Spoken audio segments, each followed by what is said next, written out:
जय हिंद दोस्तों, मैं राहुल सौरभ स्वागत करता हूं आपका अपने YouTube channel Chandragupta defence academy पर। यदि आप इंडियन आर्मी के किसी भी एग्ज़ाम की तैयारी कर रहे हैं तो आप इस वीडियो को ज़रूर देखें, क्योंकि इस वीडियो में हम एक लेने वाले हैं एक टेस्ट में होंगे टोटल 40 क्वेश्चन। टोटल कितने होंगे? 40 क्वेश्चन। टेस्ट होगा सामान्य विज्ञान का, साइंस का एक टेस्ट होगा जिसमें 40 क्वेश्चन होंगे और तुम्हें उन सभी के जवाब देने हैं कि कितने क्वेश्चन तुम कर पाते हो। उनके जवाब देने तुम्हें कमेंट में जवाब देने हैं, कमेंट कि आपने कितने क्वेश्चन सही किए हैं। और यदि आप अपनी तैयारी और अच्छी करना चाहते हैं तो इससे पहले की वीडियो देखने के लिए आप हमारे यूट्यूब चैनल की प्लेलिस्ट में जाकर वीडियो देख सकते हैं। तो चलते हैं हम अपने क्वेश्चन की तरफ। टेस्ट देखते हैं अपना कैसा टेस्ट है। और सभी क्वेश्चन ऐसे हैं कि जो कि आर्मी पेपर में कभी ना कभी पूछे जा चुके हैं, इसलिए अपने क्वेश्चन ध्यान से देखने हैं, ध्यान से करने हैं। तो पहला क्वेश्चन है ये रहा, कैंची किस प्रकार का उत्तोलक है? प्रथम, द्वितीय, तृतीय, इनमें से कोई नहीं। तो बताइए जो कैंची होती है वो किस प्रकार का उत्तोलक होती है? कैंची, तो कैंची कैसा उत्तोलक होती है? होती है प्रथम। मैं सभी के आंसर बता रहा हूँ, पर तुम्हें वीडियो को रोक कर क्वेश्चन को पढ़कर पहले खुद जवाब देने कि कितने क्वेश्चन तुम्हारे सही होते हैं नहीं होते हैं, क्योंकि ये एक टेस्ट लिया जा रहा है तो टेस्ट की तरह ही तुम्हें देना है। तो ठीक है, अगला क्वेश्चन है, घड़ी की चाबी भरने से कौन सी ऊर्जा उत्पन्न होती है? स्थित ऊर्जा, गतिज ऊर्जा, ए एवं बी दोनों, इनमें से कोई नहीं। जो घड़ी की चाबी भरने से उत्पन्न होती है ऊर्जा वो होती है स्थित ऊर्जा, क्योंकि घड़ी में चाबी भरने से घड़ी चलती थोड़ी है। घड़ी चाबी किस लिए भरी जाती है? चाबी भरी जाती है आराम के लिए, इसलिए वो उसमें स्थित ऊर्जा होती है। अगला क्वेश्चन, ऊष्मा की मात्रा की इकाई क्या है? वाट, शक्ति, कैलोरी, इनमें से कोई नहीं। जो ऊष्मा की यूनिट बतानी कि ऊष्मा की मात्रा की जो इकाई है यूनिट क्या है वो बतानी। वो ऊष्मा किसमें नापी जाती है? वो नापी जाती है कैलोरी में। किसमें? कैलोरी में। चलते हैं अगला क्वेश्चन। अगला क्वेश्चन है, कार्य करने की क्षमता को क्या कहते हैं? धारा, मीटर, ऊर्जा, वोल्ट। तो कार्य करने की क्षमता क्या कहलाती है? वो कहलाती है, बताइए क्या कहलाती है? कार्य करने की क्षमता कहलाती है ऊर्जा, एनर्जी। जितनी एनर्जी होगी कार्य उतनी ही स्पीड से होगा। और वीडियो को ज़्यादा से ज़्यादा बच्चों तक शेयर कर देना। यदि जिसने अभी तक हमारे चैनल को सब्सक्राइब नहीं किया है तो वो हमारे चैनल को सब्सक्राइब कर लो और बेल आइकन को ज़रूर प्रेस करें, जिससे कि हर टेस्ट की या हर किसी भी मैथ, जीके, साइंस की वीडियो की इन्फॉर्मेशन सबसे पहले आपके पास पहुँचे। अगला क्वेश्चन, कार्य का एसआई मात्रक क्या है? वाट, न्यूटन, न्यूटन मीटर या मीटर सेंटीमीटर स्क्वायर। तो बताइए कार्य की जो एसआई मात्रा का सही यूनिट क्या है? वो है न्यूटन मीटर। अगला क्वेश्चन, कैसिपिया तारा समूह में तारों की संख्या कितनी है? जो कैसिपिया समूह तारा है उसमें तारों की संख्या होती है कितनी? 2, 4, 6, 7। तो कितनी है संख्या वो बतानी है। कैसिपिया तारा समूह में वो है 7। 7 तारों का एक समूह है। अगला क्वेश्चन, दो समांतर तारों में धारा विपरीत दिशा में बहती है तो वह क्या होगा? एक दूसरे को निष्क्रिय करेंगी, एक दूसरे को आकर्षित करेंगी, एक दूसरे को प्रतिकर्षित करेंगे, इनमें से कोई नहीं। जो बताना है क्वेश्चन वो बताना कि दो समांतर तार, जो बिजली के तार हैं वो समांतर दिशा में जा रहे हैं और धारा विपरीत दिशा में एक दूसरे के अपोजिट है। तो बताना कि वो क्या करेंगे, एक दूसरे को कैसा प्रभाव पड़ेगा। आकर्षित करते हैं, निष्कर्षित करते हैं, प्रतिकर्षित करते हैं, क्या करते हैं? जब कोई दो समांतर चीज़ें और उनमें धारा अपोजिट बह रही है तो एक दूसरे को वो क्या करेंगे? वो करते हैं आकर्षित, तो एक दूसरे को आकर्षित करेंगे। अगला क्वेश्चन है, टीवी के मुख्य भाग को क्या है? जो टीवी का मुख्य भाग होता है वो क्या होता है? वो होता है screen, cathode ray tube, socket, remote control. जो टीवी का मेन पार्ट होता है वो क्या होता है? वो बताना है, वो होता है कैथोड रे। क्या होता है? Cathode ray. अगला क्वेश्चन है, कोई भी चार्ज टुकड़ा चुंबकीय क्षेत्र के समीप होता है तो क्या होगा? गति अधिक परिवर्तित होगी, दिशा कम। टुकड़े की गति और दिशा दोनों परिवर्तित होंगी। टुकड़े की गति और दिशा में परिवर्तन नहीं होगा, इनमें से कोई नहीं। तो बताइए कि जब कोई चार्ज टुकड़ा है वो चुंबकीय क्षेत्र के समीप आता है तो क्या होता है? तो क्या होगा बताना है। इसका आंसर होगा बी, टुकड़े की गति और दिशा दोनों में परिवर्तन होगा। अगला क्वेश्चन, सीजीएस पद्धति में शक्ति का मात्रक क्या है? जो सीजीएस पद्धति होती है, सीजीएस में बताना है कि शक्ति, पावर की यूनिट क्या है? अर्ग पर सेंटीमीटर, जूल पर सेकंड या न्यूटन मीटर पर सेकंड, अर्ग मीटर। तो क्या होगा इसका सही आंसर बताना है, इसका होगा अर्ग पर सेकंड। जो ए है अर्ग पर सेकंड होता है शक्ति का एसजीएस पद्धति में। अगला क्वेश्चन है, संयुक्त सूक्ष्मदर्शी में किसकी फोकस दूरी कम होती है? उत्तल लेंस, अवतल लेंस, नेत्र लेंस, वस्तु लेंस। तो जो सूक्ष्मदर्शी होता है संयुक्त सूक्ष्मदर्शी, उसमें किसकी फोकस दूरी कम होती है? उसकी होती है वस्तु लेंस की दूरी कम होती है। अगला क्वेश्चन, आकाशगंगा जिसमें सौरमंडल है उसे क्या कहते हैं? गैलेक्सी, सोलर गैलेक्सी, मिल्की वे, इनमें से कोई नहीं। जो हमारी आकाशगंगा है जिसमें पृथ्वी, ग्रह, बृहस्पति ग्रह, सूर्य, सब चीज़, सौर, पूरा सौरमंडल है, उसको क्या कहा जाता है? उसको बताने क्या कहते हैं? उसको कहते हैं मिल्की वे। गैलेक्सी जो होती है मिल्की वे का नाम से जानी जाती है।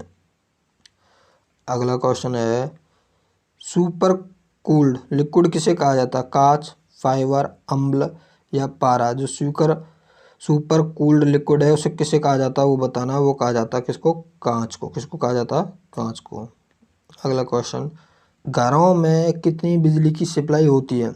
110 volt 25 hertz, 210 volt 45 hertz, 220 volt 50 hertz या 250 वोल्ट 500 हर्ट्ज। तो घरों में जो बिजली होती है वो कितनी होती है? वो प्रयोग होती है 220 वोल्ट और 50 हर्ट्ज। अगला क्वेश्चन है, पृथ्वी की अपेक्षा चंद्रमा पर द्रव्यमान कितना गुना होगा? तो 6 गुना, 1/6 गुना, 1/2 गुना या बराबर। जो द्रव्यमान होता है वो पूछा कि पृथ्वी की अपेक्षा चंद्रमा पर द्रव्यमान, किसी वस्तु का द्रव्यमान जो कितना होगा वो बताना है। तो उसमें कोई फर्क नहीं पड़ता द्रव्यमान पर, चाहे पृथ्वी पर हो चाहे चंद्रमा पर, वो हमेशा बराबर रहता है। द्रव्यमान जो होता है वो बराबर रहता है। अगला क्वेश्चन, यदि पृथ्वी घूमना बंद कर दे तो भूमध्य रेखा पर वस्तु का भार क्या होगा? बढ़ेगा, घटेगा, कोई परिवर्तन नहीं होगा, शून्य। क्वेश्चन में पूछा है कि पृथ्वी यदि घूमना बंद करे, जो पृथ्वी का रोटेशन है वो बंद हो जाए तो क्या होगा? कि जो भूमध्य रेखा पर किसी वस्तु के भार पर क्या प्रभाव पड़ेगा? तो वो वस्तु का प्रभाव पड़ेगा कि उसका भार बढ़ जाएगा, क्योंकि जी का मान वहाँ कम हो जाएगा तो वस्तु का भार बढ़ जाएगा। अगला क्वेश्चन है, एक नॉटिकल मील कितने फुट के बराबर होता है? 1852 फुट, 6760 फीट, 6070 फीट या 6076 फुट। तो कितने फुट के बराबर होता है? एक नॉटिकल मील जो होता है वो होता है, एक 1 नॉटिकल मील बराबर होता है 6076 फुट के बराबर। अगला क्वेश्चन है, खोखले तांबे के पाइप में धारा प्रभाव करने पर उसमें उत्पन्न चुंबकीय क्षेत्र कहाँ पर होगा? केवल पाइप के बाहर, केवल पाइप के अंदर, पाइप के बाहर व अंदर, इनमें से कोई नहीं। तो बताना है कि कोई पाइप है खोखला तांबे का है, उसमें हम धारा करंट प्रभावित करते हैं तो जो मैग्नेट फील्ड होगा वो कहाँ पर होगा ये बताना है। तो कहाँ पर होगा? वो पाइप के बाहर भी होगा और पाइप के अंदर भी होगा, क्योंकि पाइप कैसा है? खोखला है। खोखला इसलिए उसके अंदर भी एक मैग्नेट कॉइल पैदा हो जाएगी। अगला क्वेश्चन, पारे का क्वथनांक कितना होता है? 270 degree Celsius, 357 degree Celsius, 300 degree Celsius या 250 डिग्री सेल्सियस। तो बताइए पारे का जो क्वथनांक होता है, बॉइलिंग पॉइंट कितना होता है? वो होता है 357 डिग्री सेल्सियस। अगला क्वेश्चन है, हरे रंग का पूरक क्या है? मैजेंटा, केसरिया, बैंगनी, पीला। तो बताना कि हरे रंग का पूरक क्या है? हरे रंग का पूरक है मैजेंटा। क्या है? मैजेंटा। अगला क्वेश्चन, जब पानी जमता है तो उसके घनत्व क्या होता है? तो बताना कि जब पानी जमता है तो घनत्व पर क्या प्रभाव पड़ता है? बढ़ता है, घटता है, स्थिर होता है, इनमें से कोई नहीं। जब पानी जमता है तो बताना क्या प्रभाव पड़ता है? जो तो क्या होता है कि उसका जो डेंसिटी होती है वो पानी जमने पर घट जाती है, और जो आयतन पूछा तो आयतन बढ़ जाता है। अगला क्वेश्चन है, पृथ्वी की मध्य परत को क्या कहते हैं? कोर, प्रवार, भूपृष्ठ, इनमें से कोई नहीं। तो जो पृथ्वी की बीच वाली परत होती है उसको क्या कहते हैं? उसको कहते हैं प्रवार। क्या बोलते हैं? प्रवार, मेंटल। अगला क्वेश्चन, विद्युत घंटी में कौन सा चुंबक इस्तेमाल किया जाता है? स्थायी चुंबक, क्षण चुंबक, विद्युत चुंबक या अस्थायी चुंबक। तो बताइए, विद्युत जो घंटी है सीधा सा नाम से ही पता चल रहा है कि विद्युत घंटी है, तो उसमें कैसी चुंबक होगी? उसमें विद्युत चुंबक का प्रयोग किया जाएगा। अगला क्वेश्चन है, वायुमंडल में किस परत तक पाई जाती है? पूछा क्या क्वेश्चन, ध्यान से पढ़ना कि वायुमंडल में किस परत तक पाई जाती है? मध्यमंडल, क्षोभ मंडल, आयन मंडल, संताप मंडल। तो किस परत तक पाई जाती है? वो पाती है संताप मंडल में। किस परत तक मिलती है? संताप मंडल तक। और किस परत में मिलती है? तक तो है संताप मंडल, किस परत में मिलती है? वो मिलती है क्षोभ मंडल में। अगला क्वेश्चन, एक्सरे के वेग को क्या कहते हैं? इंफ्रासोनिक, सोनार, अल्ट्रासोनिक, इनमें से कोई नहीं। तो बताइए जो एक्सरे का वेग है उसको क्या कहते हैं? उसको कहते हैं अल्ट्रासोनिक वेव। क्या कहलाती है? Ultrasonic wave.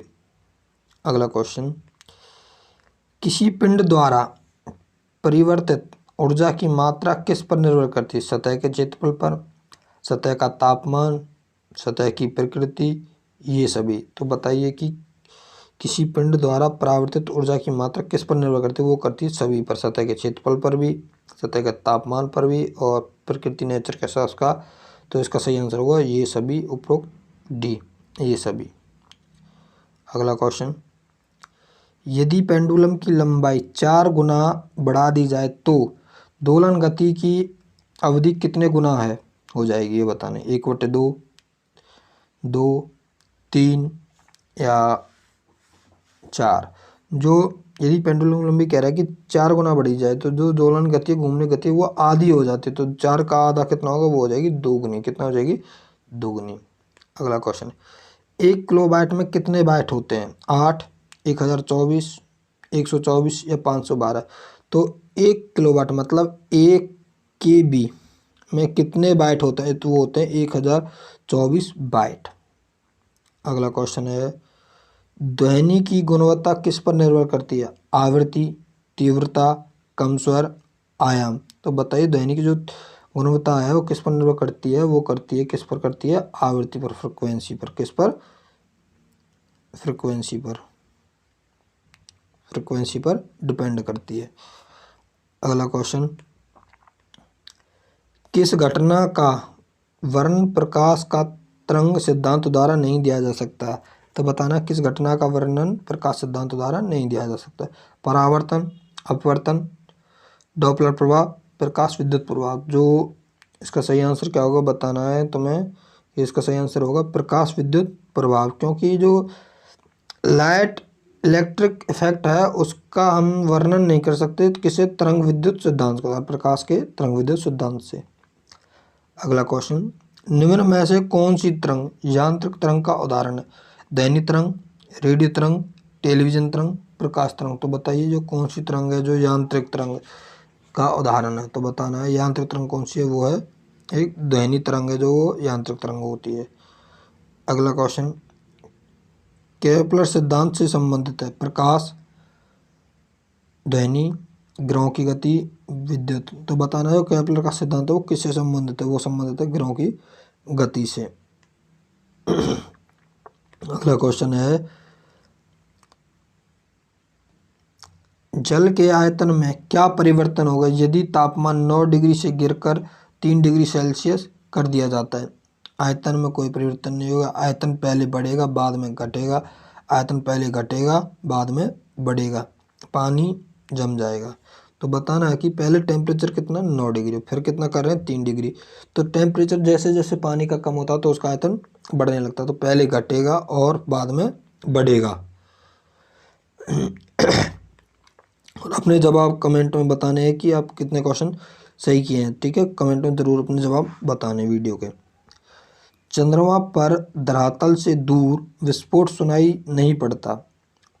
वायुमंडल की अनुपस्थिति के कारण, चंद्रमा का गुरुत्वाकर्षण कम होने के कारण, ध्वनि तरंगों की तीव्रता कम होने के कारण, उपरोक्त में से कोई नहीं। तो किसके कारण है कि जो चंद्रमा पर विस्फोट या कोई आवाज़ सुनाई नहीं देती? उसका कारण वायुमंडल की अनुपस्थिति के कारण। किसके कारण? वायुमंडल की अनुपस्थिति के कारण।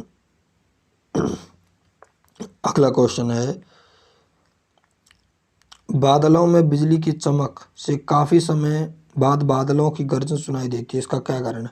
बादल ध्वनि तरंगों को रोक देते हैं, गर्जन बाद में उत्पन्न होती है, प्रकाश निर्वात में चल सकता है परंतु ध्वनि नहीं, प्रकाश की चाल ध्वनि की चाल से बहुत अधिक है। तो इसका सही आंसर क्या होगा? इसका सही आंसर होगा डी। जो प्रकाश की चाल है वो ध्वनि की चाल से बहुत अधिक है, इसलिए जो हमें बादलों की बिजली पहले सुनाई देती है और उसकी जो आवाज़ है वो बाद में सुनाई देती है। और यदि आपको हमारी वीडियो पसंद आई हो तो हमारी वीडियो को आप लाइक करें और अपने दोस्तों तक शेयर करें जो इंडियन आर्मी के टेस्ट की तैयारी कर रहे हैं, क्योंकि इस टेस्ट में सारे क्वेश्चन वही हैं, सभी क्वेश्चन जो आर्मी पेपर में पूछने की संभावना है या फिर काफ़ी बार बार पूछे जा चुके हैं। धन्यवाद।